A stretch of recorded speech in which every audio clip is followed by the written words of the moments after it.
Lugurowski with the one and only Immortal technique out here. What brings you out here, man?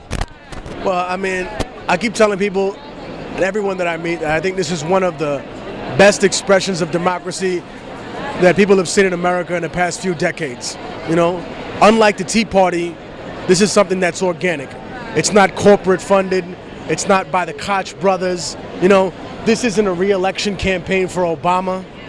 We're willing to put his second term on the altar of democracy and sacrifice it if we need to send a message to the rest of the world and say, hey, listen, you know, if you promise us change and then you deliver nothing but the same, you know, if you do these little superficial changes to pacify the people, to placate people, then you expose yourself, you know. Unlike the Tea Party that wasn't necessarily a repudiation of Obama, but more an addressing of conservative values. You know, their first targets were conservatives, not Democrats. They were to restructure what they thought the Republican Party was moving away from, which was social conservatism and the religious right, which they wanted a closer connection to.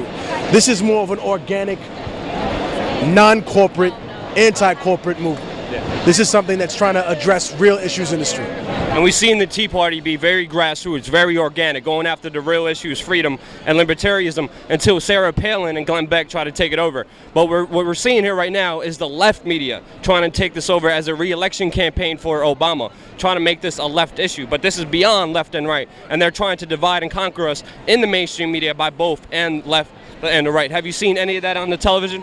Well, I've definitely seen people saying that, you know, obviously, since the right wing has a very, very, I should say, vitriol spewing, hateful reaction to the Occupy Wall Street, you're going to see their opponents, their political opponents, automatically align themselves with it. Now, what that means in the greater scheme of the 2012 election depends on who they elect. You know, it depends on who they choose. I think that Obama will obviously get a second term because there's no one really there who has a serious platform. The Tea Party candidates have proved that they can't win a general election. Yet, I think the message here resonates 10 times more with the average American than anything the Tea Party has to say. One, because nobody here believes that a woman who's the victim of rape or incest should be deprived the right to choose whether she can have an abortion or not.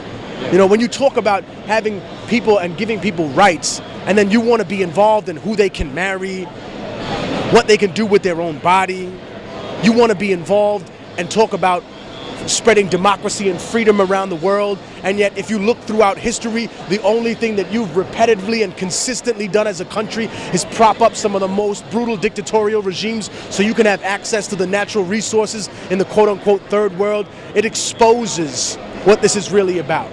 That if we want democracy in America, then we have to be willing to live with the consequences of what that means to allow the rest of the world to have democracy. If a leader arises in another country who has the majority support and he says, well, you know what, I want to reconfigure my deal with the partners on Wall Street whose companies and whose subsidiary companies, you know, drain the oil fields or have rights to the gold or are trying to privatize water in this part of the world, you know? I'm sorry if that means that you can't have another wing to your mansion, or if that means that you only have 4 private planes instead of 10 private planes. I'm not concerned with that. We're concerned with people's lives. You know, and I feel like something very important that this movement exposes is that if our democracy doesn't evolve, then it is going to become extinct. Just like everything else in the world that does not evolve, it becomes extinct as well.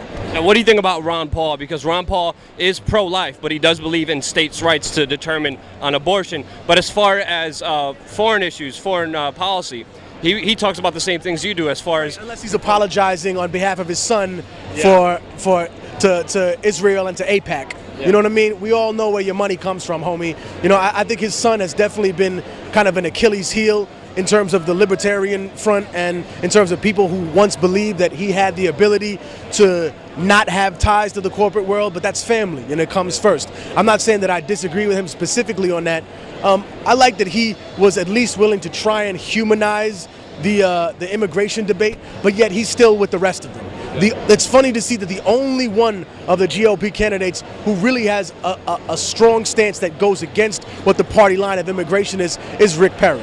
However, I think he's only doing that because he's the governor of Texas. And in order to be elected, he had to have the Latino vote. He had to come and say, "Hola, ¿cómo estás? Yo soy Rick Perry." Yeah, motherfucker, you had to learn the words. You had to learn at least a few words in the language to come get the vote. So he's afraid of demonizing them. In the same way, John McCain was the only person who did that on the right wing during his run against Obama, because he knew in order to capture the Southwest, which is where he wanted to build a power base and speak to the main bulk of his demographic, he needed to address that specific issue.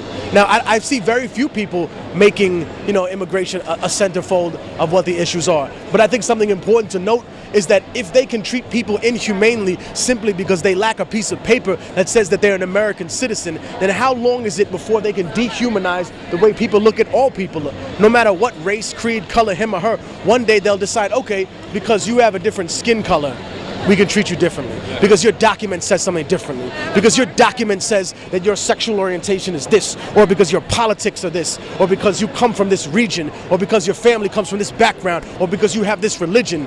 We feel open to be able to do that. Big difference between us and between I see forces on the right wing is, I feel sorry when I see people I don't politically agree with have terrible things happen to them. I don't know how other people feel, but I'm speaking from the heart. Like if I see right-wing individuals who believe a certain way and I see death happen, when I see bombs go off in Israel and innocent people are killed, I feel sorry and I genuinely feel hurt on those people. When those people see communist organizers in Colombia and Guatemala be massacred and killed, they feel happy and they make excuses for why they die. They say, oh, well, they shouldn't have gotten involved in the first place. Oh, well, your kids in Afghanistan died because of some drone blew over them. Well, they shouldn't have been there in the first place. Why? It's their fucking country, bro. You're the one who shouldn't be there in the first place. You shouldn't be there with your joystick playing fucking, black ops, flying bombs over their country. You should probably be here taking care of your responsibilities in this country because it's falling the fuck apart. And they're not. And I definitely disagree with Rand Paul a lot more than I do with Ron Paul, but my major point is we shouldn't put our faith in any man. Our faith is within ourselves, and we should find that truth. And I see that happening here as far as people, instead of, looking up to one man. There's no leader here. There's no person taking credit or organizing. I think that was a very specific ordinance that was put out because at first they didn't want the mainstream media or local media or any other entity to be able to choose one individual and corrupt them.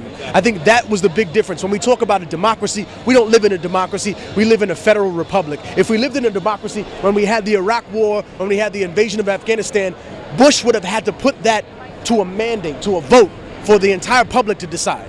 Would have said, are we going to go to war? He would have had to won by over 50% of the American public to vote, yes, we go to war. That would have been a democracy. If Bloomberg wanted a real term for third time as mayor, he would have had to put it to the people to vote. But he didn't. He circumvented that to the city council, who knows that Bloomberg owns almost 75% of Bloomberg LLC. He's $16 billion deep into Wall Street. He has the ability to release funds to specific city council districts, and he said to them, if you're with me, I'll be with you. Yeah, and he'll support them and you get them back into office, and they won't be into office unless they don't support his initiative, and that's how you got a third term. But this is what I'm saying. This was the original reason why the Occupy Wall Street decided, we're not going to automatically bring in so-called leaders, and then later on said, eventually we're going to have to assign spokespeople to deal with specific issues, legal issues, which will probably be headed up by lawyers that are very, very much about civil rights activism, who want to see police brutality cases be carried out to the fullest extent of the law, so that the police, and especially the white shirts, will become intimidated of brutalizing individuals who did nothing but express their First Amendment freedom of speech right. They'll probably have someone who I really hope comes in here with a full faction of individuals who deal just with historical application of how the American mythology needs to be dispelled. There's someone that needs to come in here and talk about race relations. There's someone in here that needs to be the spokesperson for, individuals who have poverty issues. Every aspect of the struggle, somebody needs to obviously step up. But they didn't do that at first because they were afraid of that movement being co-opted and corrupted, as I think there are certain aspects of the Democratic Party that would like it to be. But then again, this is not an Obama re-election campaign. We're not here because he asked us to be here. We're not here because the Koch brothers put millions of dollars in anybody's pocket, like the Tea Party. Right, or Soros, or anybody else from any exclusive group. People are here because they're genuinely fed up with their government and they want to see democracy be more efficient in America. They're tired of being thrown to the side, and they're disgusted by the leadership that we have now. Yep. And I'm sick of it as well. I've been here since day one, and it's happening, and it's beautiful. And I thank you so much for bringing out here to telling people to come out here and raising awareness to the issue.